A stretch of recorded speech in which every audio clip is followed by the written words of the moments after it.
Hey, all. Welcome. Thanks again for joining me today. I want to jump in. We're continuing to talk about the Circle Maker. And as I was looking at the book this morning, I came across an interesting line that I found challenging and thought provoking. And he said simply, 100% of the prayers that we don't pray don't get answered. If we don't pray, we don't get answers. It reflects James, right, where James wrote that we have not because we ask not. And it's got me thinking about how we know if our prayers are answered. One, like I said, sometimes we just don't pray, so nothing happens or we don't get answers. But I find that there's a part of me that often has prayed vaguely. I'll pray general prayers for blessing or favor or protection or whatever it is. But those are very hard to honestly say, whether they were answered or not, or whether that was just circumstances or chance or whatever. And I'm in favor of praying for favor and things like that are general. But there's a challenge here about praying specifically. The more specific your prayer is, the more clear it is if that prayer is answered or not. I have a friend, back in college we were there and we were in a circle, prayer meeting, sharing prayer requests, and he was asking for prayer for financial help for his tuition. And he said, he gave a very specific number, like I need $5,128.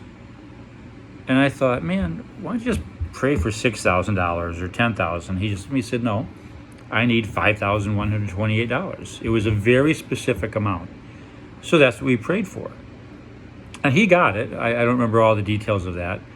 But because the prayer was so specific, he was also able to know very specifically whether God answered or not.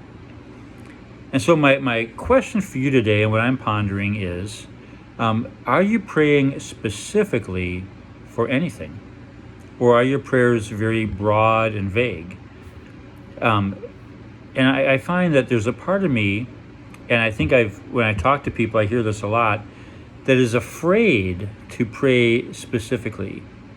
Because deep down, we're afraid that we're not going to get an answer, and then our lack of faith or our lack of something gets exposed.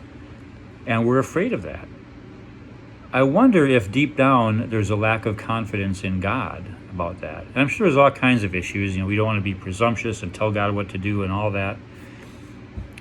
But apart from that, I think there's something about learning to pray specifically that is really powerful and faith building. When you pray for something specific and it happens, man, it releases faith for praying for other things specifically and faith in that area of life. A number of years ago, and I think I've shared this at church, I started doing something I called faith-based budgeting. And what that was is the beginning of the year, we'd sit down and look at how much money do we need this year. We look at, everything realistically. We'd like to take a vacation. We want to occasionally go out. I'm not looking for a Bentley, but, something. And we'd figure out how much money we'd need. And then we look at how much money we knew was coming in from, my paycheck and Edith's paycheck, etc. And inevitably, it would be smaller, invariably smaller than the amount. And so there was left a gap. And that's what we called our faith budget.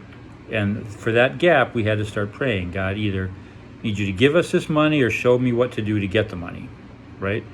But every year we've done that, we've always seen God come through and provide that amount of money. The thing is, it was always a very specific amount.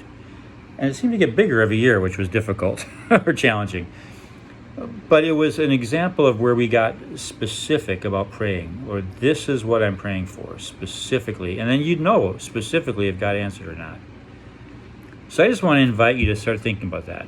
Is there an area of your life or something that you can say specifically, God, I'm asking you to do this, provide this much, or touch this person, or do this thing? Think about it, and I'd encourage you to start praying specifically and perseveringly for that thing and see what happens. I suspect you'll be surprised. So I'm going to leave that with you. Have a great rest of your day. Pray specifically, and we'll talk soon. God bless.